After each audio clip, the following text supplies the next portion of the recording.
I have a confession to make.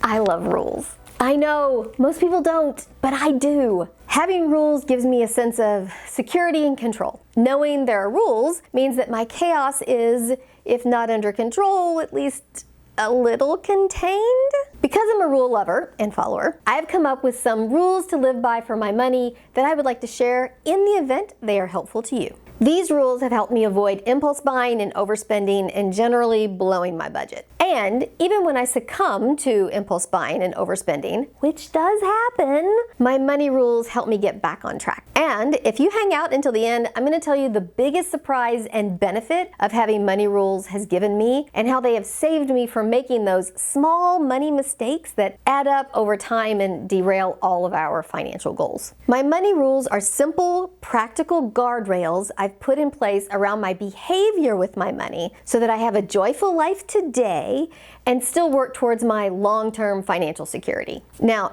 your rules may be different than my rules, and that is perfectly okay. Additionally, if you're like me, your rules will definitely change and evolve as you go through different seasons of your life. Mine certainly have. So here are a few of mine to hopefully inspire you. Feel free to steal them or ignore them all. Your choice. One of my first rules is, if it's still in the bag a week later, or if it doesn't make it out of the car in a week, I take it back. If it's over 200 bucks, I have to wait 24 hours to see if I still want it. Most of the time I don't. I am allowed to buy all the books. And don't kid yourself, this isn't all of them. I'm allowed to buy all of the tea, and I do. If it saves future me time or money, I do it. I am allowed to eat out once a week, and I plan for it when I'm planning out my paycheck each week during my Sunday money date. Finally, I never, ever save my credit card information online, anywhere. Not only does it make it harder to impulsively buy things, I'm also protecting myself from hackers and identity theft, which is a hashtag double win in my book. Those are some of my money rules. Over the years, they've helped me avoid overspending and impulse buying and have literally saved me thousands of dollars. But why have money rules? Okay, first of all, don't let the word rule throw you for a loop. You're the boss here. You can decide if they're rules or guidelines or hacks or even potential goals I'm considering thinking about, because I've certainly done that. It's your party.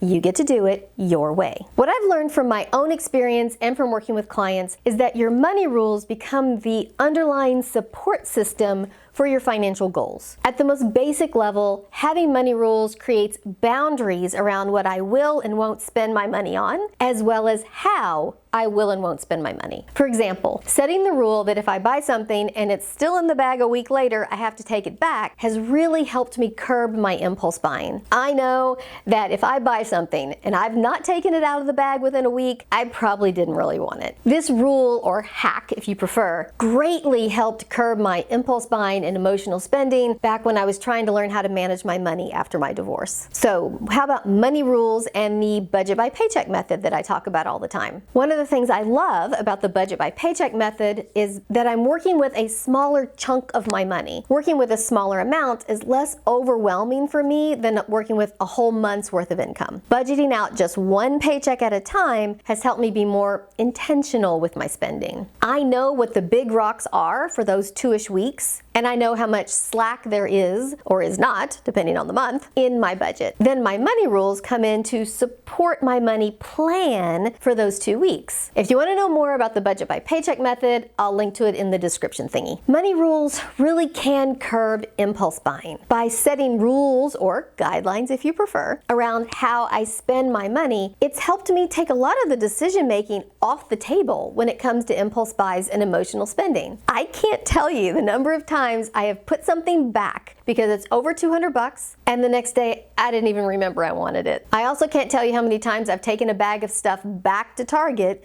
because it didn't make it out of the car within a week. But there's been one super benefit that I didn't see at first, and it's the biggest reason, in my opinion, to have money rules. And that is, having these rules in place has helped me see my behavior when it's happening. I've become much better at recognizing when I'm spending because I'm bored or having a bad day or simply want to buy something because I'm grumpy.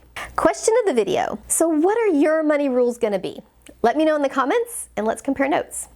If today's video was helpful, please like and subscribe so you don't miss out on anything in the future. I've linked my free money date checklist in the description so you can see if that will be helpful for you in planning out your money each week. If you like this video, you might like this one. And don't forget to come and join the party over on LinkedIn or Instagram. Until next time, have a fantabulous week. Bye!